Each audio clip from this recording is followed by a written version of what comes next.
Hi and welcome back to another video yet. We have here an HP laptop DV7 series with a very common problem. Basically everything works, lights are on, fans on, but there's nothing on the screen.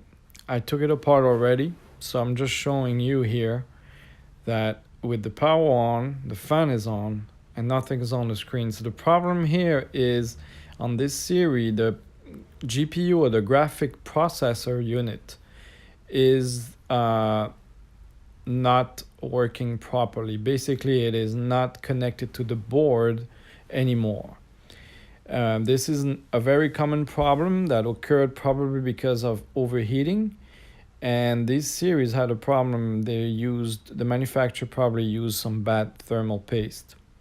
This was previously repaired, and I'm going to show you why I said so, because when I remove the heat sink here over the processor, the main processor and the GPU are next to each other.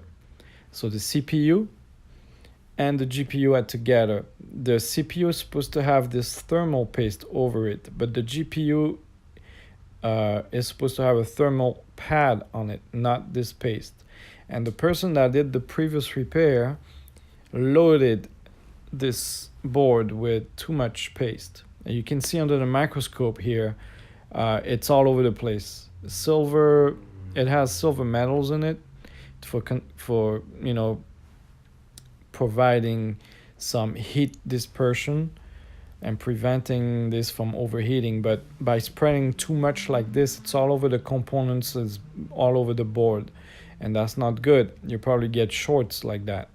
So anyway, I'm gonna take most of my time, unfortunately, here to clean this mess, remove all that paste, thermal compound paste, and once it's clean, I'll go ahead and do what's called a reflow. Now, a reflow is not a permanent fix. It may or may not work, and it may or may not last too long. Maybe within a month or so, this laptop will not have video again. So it's only a temporary fix. Here you can see how the paste is all over thermal compounds. So I'm taking my time with some rubbing alcohol and some Q-tip and some towel to clean it. Now it's all clean and shiny. I'll do the other side.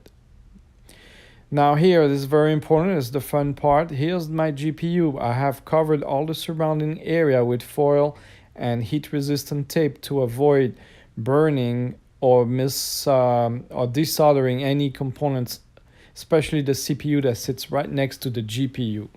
So you don't want to mess with all the stuff around. I put some flux, and here is under the microscope. The idea is to use hot air, about 500 degrees, very quickly around the chip that will melt the flux and reflow this chip and solder it back properly onto the board. And let's do a quick test. Lights are on, fans are on, and it worked. Another successful repair. Now, before putting it all back together, I'm going to put some thermal paste and a thermal pad, which is the right way to do it on this model of laptop. So here's a thermal pad that you take out. Don't touch it with your fingers, just put it on the GPU side, and that is sufficient to keep it cool. But unfortunately, like I said, it may not last for too long.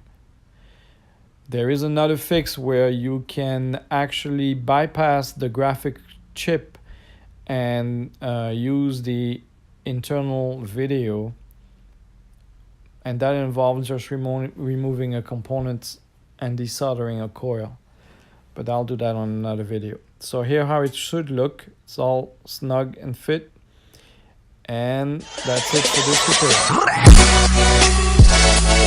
tutorial.